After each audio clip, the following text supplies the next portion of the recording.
Hi and welcome to Stamp with Ginny. Today I'm going to share with you how I made this lovely birthday card for my January birthdays using the lovely lily pad stamp set and coordinating dies from our celebration brochure. So let me set this aside and we'll get started. The lovely lily pad stamp set is one of our reversible stamp sets. And so what that means is you will not only get a line image, but when you turn it over, you'll get this great solid image. So let me show you how that works.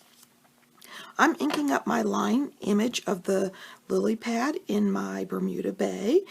And since this is photopolymer, I'm counting to 3 before I remove it from my cardstock so I get a good image. And then I'm going to bring in my Simply Chamois and I'm going to clean the stamp. And I'm simply going to flip it over and pat it down and then re-ink the stamp again. I want to make sure I get an even coating of ink on there. And then I'm going to stamp off because I'd like a lighter color here. And this is a reversible, but it doesn't line up exactly. And that's okay. So 1, 2, 3, and up, and I've got this beautiful image that's ready to cut out with the coordinating die. The next step I'm going to share with you is the embossing for the sentiment. I'm going to be heat bossing with embossing powder, and so I'm going to use my embossing buddy first. I'm simply going to wipe that over the top of my cardstock, and what that does is reduce static cling and allow me to get that embossing powder exactly where I want it.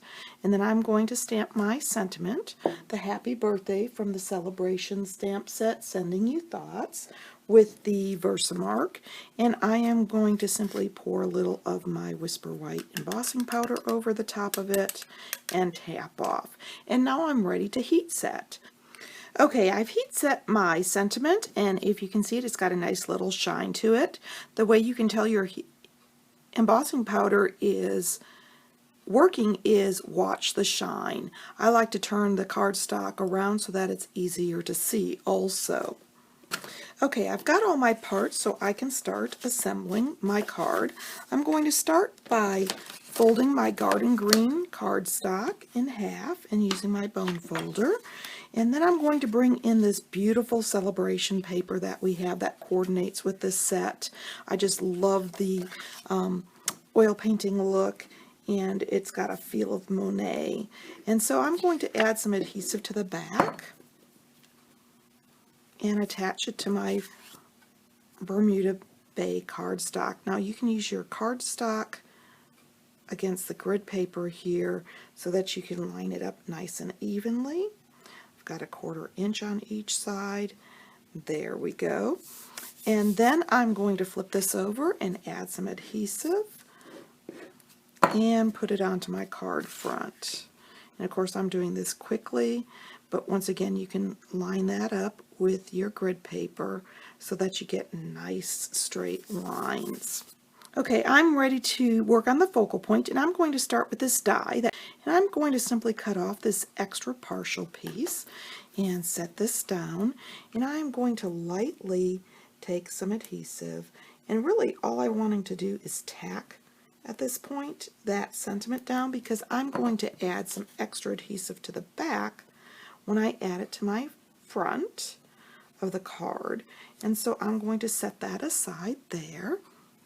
And then for this piece, I'm just going to lay that on, and I'm just going to adhere the bottom here because once again I will add adhesive. So I'm really just doing this to tack it in place. So there we go, and I'm going to allow that to dry.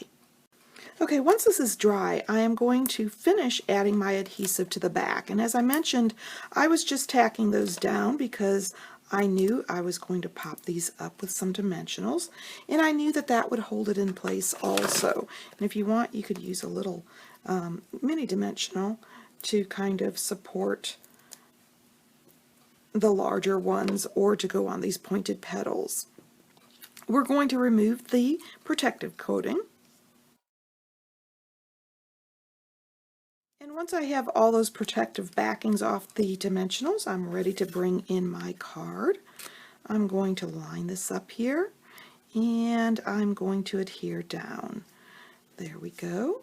And then I'm going to bring in some of these beautiful holiday rhinestone basic jewels. Aren't you glad they are still available?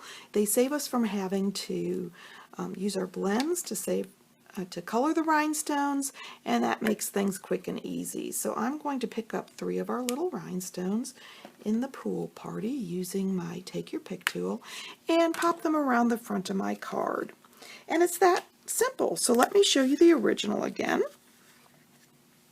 If you'd like any of these products, feel free to stop by my online store. You can get there from my blog, Stamp with Jini. And if you don't already have a January-June mini catalog and would like one, feel free to contact me. Simply email me your name, address, and phone number, and I'll be happy to mail you one.